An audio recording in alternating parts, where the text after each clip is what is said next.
CTET के paper 2 को आप किस प्रकार से क्लियर कर सकते हो, घर बैठे आप अपना सीटेट कैसे निकाल सकते हो। आज की वीडियो आपके इसी टॉपिक पर रहने वाली है। जो भी चीज़ें मैंने अपने सीटेट की जर्नी के दौरान की है वही सब चीज़ें आपके साथ डिस्कस की जाएगी ताकि आप भी आसानी से अपना सीटेट क्लियर कर सको। Hello guys, welcome back to my YouTube channel EN learners. I hope आप सब अच्छे होंगे। तो चलिए गाइस, आज की वीडियो को स्टार्ट करते हैं। तो जैसे कि मैंने आपको बताया, आज की वीडियो जो है आपकी टोटल सीटेट पेपर 2 के ऊपर रिलेटेड होगी। तो जो भी स्टूडेंट नया जुड़ा हो चैनल को सब्सक्राइब कर लेना और बेल आइकन को ऑन रखना ताकि आपको ऐसी ही इंपॉर्टेंट इन्फॉर्मेटिव वीडियो जो है समय पर मिल सके। तो चलिए गाइस, बात करते हैं आपकी पेपर 2। जैसे कि आप सभी को पता होगा कि आपका पेपर 2 जो है 4 पार्ट में ही डिवाइड है। चाहे बच्चा साइंस साइड का हो या फिर आर्ट साइड का, सिर्फ आपको 4 ही पार्ट इसमें देखने को मिलते हैं। एक है आपका 30 नंबर का, वो है आपका CDP, जिसे आप बोलते हो बाल विकास एंड आप शिक्षण शास्त्र। ये हो गया आपका पार्ट फर्स्ट। इसके बाद बात करते हैं आपकी 2 पार्ट होते हैं आपका सेकंड और थर्ड, वो है आपका लैंग्वेज से रिलेटेड। और जो आपका यहाँ पर कह सकते हो फोर्थ पार्ट है, वो है आपका सिर्फ SST या फिर साइंस या फिर मैथ। तो ये चीज़ें आपके यहाँ पर छोटा सा सिलेबस जो आपका डिवाइड किया गया। अब बात करते हैं, बहुत से बच्चे ऐसी क्या गलती करते हैं जिनका पेपर 2 ही नहीं हो पाता और आपका पेपर फर्स्ट जो है वो आसानी से हो जाता है। तो आपको किस प्रकार से अपने पेपर 2 की तैयारी करनी है ताकि आपका पेपर 2 आराम से हो जाए। तो चलिए डिस्कस करते हैं। जैसा कि आप सभी को पता है, CDP आप सभी जो है आसानी से कर लेते हो। 30 नंबर की CDP आती है। इसमें से आपको यहाँ पर 27 नंबर के आसपास अगर आप लेके आते हो या फिर 26 या फिर 25 तक भी आपका स्कोर रहता है तो भी आपका बुरा नहीं है।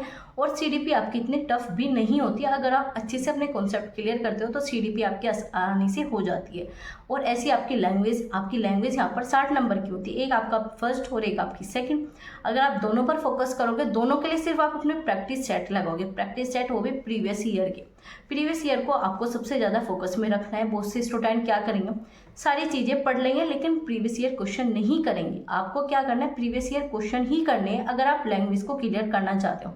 क्योंकि आप लैंग्वेज को किस तरीके से पढ़ोगे, पूरा सिलेबस भी आप अच्छे से पढ़ लो, ग्रामर भी पढ़ लो, लेकिन आप बहुत सारी गलती कर दोगे। और मैंने भी ये गलती की थी। मैंने भी ग्रामर की तरफ जो है ज़्यादा फोकस किया था, लेकिन मैंने टाइम रहते हुए अपनी गलती सुधार ली थी। सीधा मैंने अपने प्रीवियस ईयर क्वेश्चन पर चली गई, उसी अकॉर्डिंग फिर मैंने अपनी तैयारी स्टार्ट की। तो आपको भी ये गलती नहीं करनी। आपको सिलेबस नहीं करना लैंग्वेज का, आपको क्या करना है, प्रीवियस ईयर क्वेश्चन करना है, उनका मेथड आपको समझना है। हाँ भाई, इस तरीके से आपका पेपर आता है। आपका ऑफलाइन पेपर जो आया हुआ है, मैं आपको दिखा देती हूँ। मैंने इसके ऊपर आपको वीडियो प्रोवाइड की है कि आपका ऑफलाइन पेपर किस प्रकार से आता है। ये आपका ऑफलाइन पेपर होता है पेपर 2 के लिए। इसी प्रकार का जो है आपको पेपर देखने को मिलेगा। क्या क्या इसके अंदर होगा, इसके ऊपर आपको वीडियो प्रोवाइड है, तो आप जाकर जरूर चेक कर लेना। तो आपको क्या करना है, प्रीवियस ईयर क्वेश्चन को देखना है। भाई हाँ, इसमें जो है इस टॉपिक से इतने क्वेश्चन आए, इस वाले टॉपिक से इतने क्वेश्चन आए। आपको प्रीवियस ईयर पेपर का एनालाइज करना है, वो भी डिटेल में, बहुत ही अच्छे तरीके से। अगर आप सीटेट फर्स्ट ईयर टाइम में क्लियर करना चाहते हो, वरना फिर आप हर बार सीटेट देते ही हो, हर 6 महीने में आपका सीटेट आ भी जाता है, तो आप बार बार सीटेट देते रहिए और वही गलती करते रहिए। तो आपको गलती नहीं करना। जैसे कि आपको पता है, बिहार वगैरह में आपकी काफ़ी वैकेंसीज आ रही है, तो आपको अगर जॉब लेनी है तो आपको सीटेट तो क्लियर करना ही होगा। क्योंकि आज के टाइम में वैसे भी आपकी जॉब मिलनी पॉसिबल नहीं है। लेकिन अगर आप इसका एलिजिबिलिटी क्राइटेरिया भी कंप्लीट नहीं करते तो आप टीचर तो नहीं बन पाओगे। तो आपको क्या करना है, सीटेट को क्लियर करना ही होगा। तो बिल्कुल जेन्युइन तरीके से मैं आपको बता रही हूँ कि आपको क्या करना है, प्रीवियस ईयर क्वेश्चन करने। ठीक है, लैंग्वेज के लिए बताया सबसे पहले क्या करना है, प्रीवियस ईयर क्वेश्चन करना है। वहीं आपको करने सभी के, लेकिन आपको स्टार्ट यहाँ पर लैंग्वेज प्रीवियस ईयर क्वेश्चन से ही करनी होगी। और इसके बाद आप अपने टॉपिक देखिए, हाँ मुझे ये वाला टॉपिक करना है, इस तरीके से करना है। ये सारी चीज़ें आपकी हो गई। और ये आपको घर बैठे ही करना है। अपने मोबाइल का यूज़ कीजिए, बुकों का यूज़ कीजिए, बहुत सारे आपके पास अब सोर्स है। अब कोई भी स्टूडेंट इस चीज़ का तो बहाना नहीं बना सकता कि भाई मेरे पास तो कोई संसाधन ही नहीं है, भाई मेरे पास तो कुछ भी नहीं है। हर व्यक्ति के पास मोबाइल अवश्य है, उस मोबाइल का आप यूज़ कीजिए। मोबाइल नहीं है, बुक ले लीजिए। ऐसा नहीं है कि सिर्फ ऑनलाइन ही पढ़ के आप सीटेट क्लियर करोगे। पेपर आपका ऑफलाइन आता है, आप ऑफलाइन मेथड के थ्रू भी सीटेट क्लियर कर सकते हो। और पहले बच्चे करते भी आए, लेकिन अब बच्चों के पास रिसोर्सेज ज़्यादा हो गए, तब उनका भी यूज़ करते, तो आप भी उन चीज़ों का यूज़ करना सीखें। आप मोबाइल का यूज़ कीजिए। यहाँ पर आपको फ्री में बहुत सारी चीज़ें मिलती है। आपको EN लर्नर्स काफ़ी क्लासेस प्रोवाइड कराता है, आप यहाँ से भी जुड़ सकते हो। बाकी आपको बहुत सारे ऐसे ऑनलाइन प्लेटफॉर्म मिल जाएंगे जिन पर आप तैयारी कर सकते हो। और तैयारी वहीं से करनी है जहाँ से आपको चीज़ें समझ में आए, जहाँ से आपको लगता है हाँ मुझे ये चीज़ें समझ में आ रही है, मुझे ये करना है। और आपको दूसरा ऐसा भी नहीं करना कि आपने एक जगह चीज़ें पढ़ ली और आपको अच्छे से समझ में भी आ गई है, लेकिन फिर आपने कहीं और देखा भाई ये भी पढ़ा रहे, ये टॉपिक है, भाई उन टीचरों ने कुछ छोड़ तो नहीं दिया होगा, मैं तो इनसे पढ़ता हूँ। आपको ऐसा काम नहीं करना, सिर्फ आपका टाइम वेस्ट होगा, क्योंकि ना तो वो टीचर आपका पेपर देगा ना ही वो टीचर आपका पेपर देगा, और दोनों ही अपनी तरफ से पूरी मेहनत करता है। क्योंकि कोई टीचर अगर आपको पढ़ा रहा है तो अपना 100% ही देता है। तो आपको क्या करना है, अपना भी 100% देना होगा। जिस भी टीचर से पढ़ रहे हो, अगर आपको समझ में आ रहा है तो बस सीधा उससे पढ़िए, लेकिन आपको टीचर से भी ऐसे से पढ़ना है जिसका आपको पता है कि हाँ ये मेरे सिलेबस में से पढ़ा रहा है। जैसे सीडीपी होगी, सीडीपी आपकी टोटल जो है पूरे सिलेबस में से आएगा। सीडीपी आपका बाहर से पूछा ही नहीं जाता। पेडागोजी के कुछ क्वेश्चन होते हैं, लेकिन वो आप जब प्रीवियस ईयर क्वेश्चन करोगे तो इससे क्लियर हो जाते हैं। तो क्या करना है, आपको सिलेबस पर फोकस रखना है। अगर कोई टीचर सिलेबस के बेस पर ही पढ़ा रहा है तो आपको वो सारी क्लासेस करनी है, अच्छे से अटेंड करनी है, चीज़ें करनी है, चाहे कहीं पर भी पढ़ा रहो। ऐसा ही नहीं कि आपको यहीं पर पढ़ना है, कहीं पर भी आप पढ़ सकते हो, लेकिन चीज़ें आपको समझ में आनी चाहिए। तो ये तो बात थी आपके यहाँ पर कि आपको किन चीज़ों का यूज़ करना चाहिए। अब बात करते हैं आपका, जिसमें आप कह सकते हो 90% बच्चा फेल होता है सीटेट के पेपर 2 में। क्या रीज़न रहता है, वो रीज़न आया आपका 60 नंबर का एसएसटी या फिर कह सकते हो साइंस। क्यों? क्योंकि बच्चा इस पर फोकस नहीं करेगा, और आपको ऐसे टीचर मिल जाएंगे, बहुत टीचर मिल जाएंगे जो आपको ये पढ़ाते होंगे, लेकिन कुछ भी आपका पेपर में नहीं आएगा। क्यों? क्योंकि वो पढ़ा ही नहीं रहे वो चीज़ें जो कि आपके पेपर में आए। तो ये चीज़ें आपको डिसाइड करनी है कैसे आएगा पेपर में। आपको सीधा एनसीईआरटी पढ़नी है। जब आप ऑफिशियल सिलेबस देखते हो सीटेट का, मैंने आपका डिस्कस कराया हुआ है, जो कि आपका जनवरी 2024 के लिए सीबीएसई ने आपका बताया था। उसमें आपका नीचे नोट करके लिखा हुआ है, अगर आपको एसएसटी या फिर आपको साइंस कोई भी क्लियर करना है तो आपको एनसीईआरटी की नोटबुक पढ़नी होगी। जब आपके सीधा ऑफिशियल नोटिस में सीधा ही लाइन लिखी है कि एनसीईआरटी की नोटबुक पढ़नी है, तो आपको कोई और चीज़ें पढ़नी ही नहीं है। आपको क्या पढ़ना है, एनसीईआरटी की बुक्स पढ़नी है। जो बच्चे एसएसटी के हैं उन्हें सिर्फ बुक पढ़नी है, इसके अलावा कुछ नहीं पढ़ना। सारे क्वेश्चन बुक से आते हैं, एनसीईआरटी की बुक से आएंगे। एनसीईआरटी भी आपको न्यू वाली पढ़नी है, क्योंकि पहले आपके बहुत से चैप्टर हटाए गए हैं, फिर आपके कुछ चैप्टर ऐड किए गए। तो क्या पढ़ना है, आपको न्यू एनसीईआरटी पढ़नी है, पुरानी एनसीईआरटी नहीं पढ़नी। अब सवाल उठता है नई एनसीईआरटी हम नहीं खरीद सकते, किस प्रकार से पढ़े? तो इसके ऊपर आपको वीडियो प्रोवाइड की गई है कि किस प्रकार से आप हिंदी हो या फिर इंग्लिश, किसी भी मीडियम के स्टूडेंट हो, कहाँ से डाउनलोड कर सकते हो। तो आप जाकर जरूर चेक कर लेना, जिसमें एक एक स्टेप से बताया गया न्यू एनसीईआरटी ऑफिशियल वेबसाइट से किस प्रकार से आप डाउनलोड करोगे। वहाँ से आपने डाउनलोड कर ली, सीधा आपने वहाँ से पढ़ना स्टार्ट किया। आपने कॉपी पेन लेकर पढ़ना है, कहानी नहीं पढ़ रहे, आप अपना सीटेट क्लियर कर रहे हो। अगर आपको सीटेट क्लियर करना है, कॉपी पेन आपको मेहनत करनी होगी। अगर आप उन बच्चों में से हो कि नहीं मैं तो लास्ट के 15 दिन पढ़ूंगा, लास्ट के 10 दिन पढ़ूंगा, सीटेट हो जाएगा, तुक्का लग जाएगा, हो जाएगा, लेकिन जॉब नहीं मिलने वाली। क्यों? क्योंकि अगर आप आगे भी ऐसी कंपटीशन बहुत ज़्यादा है, आप केवीएस हो, एनवीएस हो, इनमें भी आप ये चीज़ें सोचोगे भाई लास्ट के 15 दिन पढ़ूंगा मेरा तो हो जाएगा, तो आपको जॉब तो नहीं मिलने वाली। तो आदत पहले से ही अच्छी डाल लो, चीज़ें अच्छे से डिटेल में पढ़ लो, ताकि आने वाले टाइम में आपको कम चीज़ें पढ़नी पड़े। क्योंकि सीटेट में आपकी काफ़ी ऐसी चीज़ें हैं जो कि आपके बाकी एग्जाम में डायरेक्ट पूछी जाएगी, चाहे आपका कोई भी एग्जाम हो। केवीएस ले लो, लगभग सिलेबस सेम था, 60% सिलेबस आपका सीटेट का ही दिया हुआ है। अब आप एचटेट ले लो, यूपी टेट ले लो, कोई भी एग्जाम ले लो, काफ़ी चीज़ें आपकी सीटेट से ही होगी। सीटेट आपका बेस है, नींव है। अगर आपकी नींव ही मजबूत नहीं है तो आप उसके ऊपर बिल्डिंग नहीं बना सकते। तो आपको अपना सीटेट मजबूत करना होगा। ना सिर्फ सीटेट क्लियर करना, आपको सीटेट क्लियर करने के लायक बनना भी होगा। अभी आपके पास लगभग 2 मंथ है, आप इसमें बहुत अच्छी से तैयारी कर सकते हो। 2 मंथ बहुत है, ये आपका यूपीएससी नहीं है कि आपको साल भर चाहिए, 2 साल चाहिए, नहीं। 2 मंथ आपके इनफ है। ऐसा तो है नहीं कि 5 दिन पढ़ के भी हो जाएगा, नहीं। 2 मंथ आराम से रोज आप 2 या 3 घंटे भी पढ़ते हो, ज़्यादा नहीं है ये, सिर्फ आप 2 या 3 घंटे पढ़ो, आराम से आपका सीटेट हो जाएगा, कहीं नहीं रुकने वाला। लेकिन बच्चे क्या करेंगे, पढ़ेंगे लेकिन सही से नहीं पढ़ेंगे। तो आपको क्या करना है, सही से पढ़ना है, आपको अपने सिलेबस के अकॉर्डिंग पढ़ना है, आपको इस तरीके से पढ़ना है कि आपका सीटेट तो क्लियर होगा ही।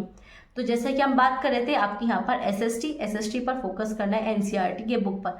अगर आपने एनसीईआरटी की बुक पढ़ दी, नोट्स बना लिए, साथ ही साथ प्रीवियस ईयर क्वेश्चन कर लिए, तो आप खुद ये कहोगे नहीं भाई मेरे तो 60 में से आपके 55+ क्वेश्चन सही हो रहे। क्यों हो रहे? क्योंकि आपने एनसीईआरटी पढ़ ली, प्रीवियस ईयर क्वेश्चन कर लिए, तो बस आपका काम होगा। अगर आपके यहाँ पर नॉर्मल 55+ आ रहे हैं तो एग्जाम में आपके 50+ तो कहीं नहीं गए, अगर आप अच्छी से तैयारी करो। तो जब आपके 50+ यहाँ पर आ जाएंगे, बाकी लैंग्वेज में भी 50 ले आओगे, और आपके CDP में अगर आप 25 भी लेकर आते हो तो 125 मार्क्स तो आपको ऐसे ही हो गए। और जब आपके 125 मार्क्स आ गए, 90 पे आपको क्वालिफाई करना होता है, चाहे आप जनरल कैटेगरी को, अगर आप SC ST इनके तो और भी आपके डाउन जाता है, 82 पर आपका क्लियर हो जाता है। लेकिन अगर आप OBC या फिर आप कह सकते हो जनरल वर्ग से है तो आपका यहाँ पर 90 नंबर पर क्लियर हो जाएगा। तो इस तरीके से आप अपना क्लियर कर सकते हो। तो ये थी आपकी बहुत ही इंपॉर्टेंट चीज़ें जो मैंने आपको बताई है। घर बैठे ना ही आपको कोई खर्चा करना है, ना ही आपको कोई चीज़ें खरीदनी है, आपको बुक भी नहीं खरीदनी। बहुत से बच्चे क्या करेंगे, भाई हमें तो बुक खरीदनी है। अगर आप चाहते हो खरीद लो, आपका बजट है खरीदने का तो बुक खरीद लो। ऐसा नहीं है कि फोर्स की बुक जरूर पढ़ो, बुक ही पढ़ के आपका क्लियर होगा। मेरे पास CTET की कोई भी बुक आज तक भी नहीं है। मैंने कभी CTET को बुक से नहीं पढ़ा, क्योंकि ऑनलाइन बहुत सारी चीज़ें हैं। आपके पास ऑनलाइन PDF मिल जाएगी, आपको पेपर मिल जाएंगे, डाउनलोड कीजिए, बहुत सारी वेबसाइट मिल जाएगी। आपको चैनल पर ही यहाँ पर प्रीवियस ईयर क्वेश्चन करा दिए जाएंगे। अभी आपके प्रीवियस ईयर क्वेश्चन नहीं हो रहे, कुछ टाइम के बाद आपकी सारी क्लासेस कंटिन्यू करेंगे हम यहाँ पर। तो आप इन सब चीज़ों का फ़ायदा उठा सकते हो। बहुत सारे आपको ऐसी चीज़ें मिल जाएगी। लेकिन आपको क्या करना, अपना टाइम वेस्ट नहीं करना कि ये चीज़ें मैंने यहाँ से भी पढ़ ली, वही चीज़ें मैंने यहाँ से भी पढ़ ली, और रोज़ रोज़ अपने टीचर भी नहीं बदल लिए। बच्चे क्या करेंगे, आज इन टीचर का पढ़ लिया, कल उन टीचर का, कल आपके किसी फ्रेंड ने बता दिया भाई वो टीचर अच्छा पढ़ाते हैं, उनका आता है, वो पढ़ाते हैं, उनका आता है। आपने देखा होगा कितने सारे टीचर हैं और यहाँ पर कितने सारे स्टूडेंट पढ़ते हैं। सबका क्लियर नहीं होता, क्लियर उसी का होगा जो पढ़ता है, ठीक है। ऐसा नहीं है, आपने कोई भी कोचिंग आप देख लीजिए, अगर उसमें आपके 1000 बच्चे एडमिशन लेते हैं तो 1000 के 1000 आपके UPSC क्लियर नहीं करते। 1000 में से 10 बच्चे आपके UPSC क्लियर करेंगे। क्यों? क्योंकि वो बच्चे पढ़ते थे। उन्हें आप कहीं पर भी रख लो, किसी भी कोचिंग इंस्टीट्यूट में रख लो, वो वहाँ पर क्लियर करेंगे ही। उनका मकसद ये था कि मुझे क्लियर करना है। हाँ, बस उन्हें अच्छी गाइडेंस मिल गई, अच्छी पढ़ाई मिल गई तो थोड़ा जल्दी हो गया। तो ऐसे ही आपके साथ है, क्या है, आपको अगर CTET क्लियर करना है तो क्लियर होगा ही। बस आपको क्या करना है, अच्छे रिसोर्सेज का यूज़ करना है, अच्छी तरीके से आपको मेहनत करनी है। और बिना मेहनत करे आपका CTET क्लियर नहीं होगा। जो बच्चे कहते हैं नहीं भाई हमारा तो बिना मेहनत करे CTET हो गया, आपका हो गया होगा, लेकिन सबका नहीं होता। लक भी कोई चीज़ होती है, आपका तुक्का लग गया, लक लग गया, आपने कहीं से कुछ भी करके कर लिया अपना जुगाड़, लेकिन आगे कैसे जॉब लोगे, तो ये भी आपके सामने समस्या हो जाती है। क्योंकि चीज़ें आप यहाँ पर टीचर बनने के लिए कर रहे हो, तो टीचर बनने के लिए चीज़ें ईमानदारी से कीजिए, ताकि आपके जो भी स्टूडेंट आप पढ़ाओ वो भी आपके ईमानदार बने, वो भी अच्छे से चीज़ें करनी सीखे। तो आपको क्या करना है, हार्ड वर्क करना है, लेकिन स्मार्टली करना है, ठीक है। ऐसा नहीं है कि आप 20-20 घंटे पढ़ रहे हो, 10-10 घंटे, फिर भी CTET क्लियर नहीं। आपको क्या करना है, हार्ड वर्क करना है, लेकिन स्मार्टली तरीके से करना है, ठीक है। स्मार्टली तरीके से आपको पता है NCERT में आएगा, तो आप बाकी की क्लासेस कहीं पर क्यों देख रहे हो, भाई ये टॉपिक आएगा, वो टॉपिक आएगा, क्यों देखना है, सीधा का सीधा NCERT पढ़िए। बस आपको यहाँ पर NCERT की क्लासेस भी कराई जाती है। SST वालों को तो यहाँ पर बेनिफिट मिल जाएगा, लेकिन जो आपके साइंस या फिर मैथ वाले स्टूडेंट हैं उनकी यहाँ पर क्लासेस नहीं होती। तो अपना NCERT की बुक डाउनलोड कर लीजिए, वहाँ से पढ़ लीजिए, उससे बेस्ट तरीका आपका नहीं है। तो ये थी आपकी SST पर फोकस 100% कीजिए। जो बच्चे CTET में रहते हैं 90% कारण है SST या फिर साइंस। तो आपको पता है जब 90% कारण यही है तो आप उस कारण में क्यों बढ़ना चाहते हो, आपका वही कारण क्यों रहना चाहता है। तो आप उसको अपनी चीज़ों को स्ट्रॉन्ग कीजिए जो आपकी वीक है, क्योंकि CDP सभी बच्चा कर लेगा, लैंग्वेज भी सभी बच्चा कर लेता है। जितने टफ नहीं पूछी जाती, इतने डिटेल में नहीं आती, आपका आराम से बच्चा 30 में से 20 नंबर तो लेके ही आता है। लेकिन गड़बड़ कहाँ होती है, आपकी SST 60 नंबर, आपका साइंस 60 नंबर, इसमें आपकी प्रॉब्लम होती है। तो आपको यहाँ पर प्रॉब्लम अपनी क्रिएट नहीं करनी, खुद से सोल्यूशन निकालना है।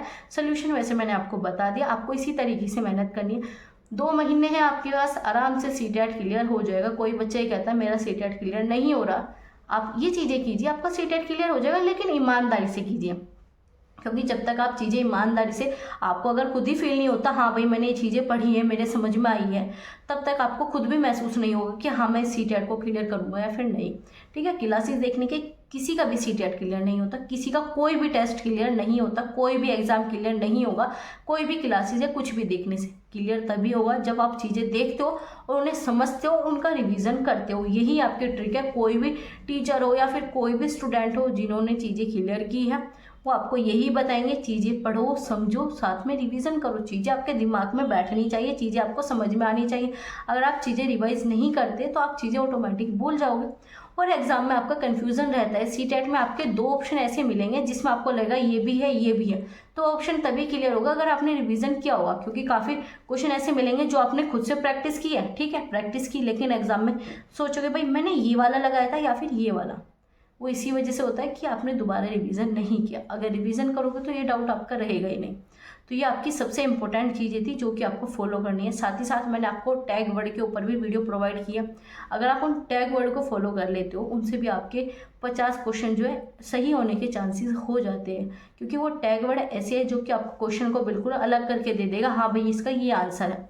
उसमें आपको यहाँ पर कम से कम 20+ मैंने आपको टैग वर्ड कराए हैं, आप जाकर चेक कर लेना। साथ ही साथ उसमें भी मैंने आपके इंपॉर्टेंट पॉइंट्स आपको बताए जो कि आपको फॉलो करने हैं।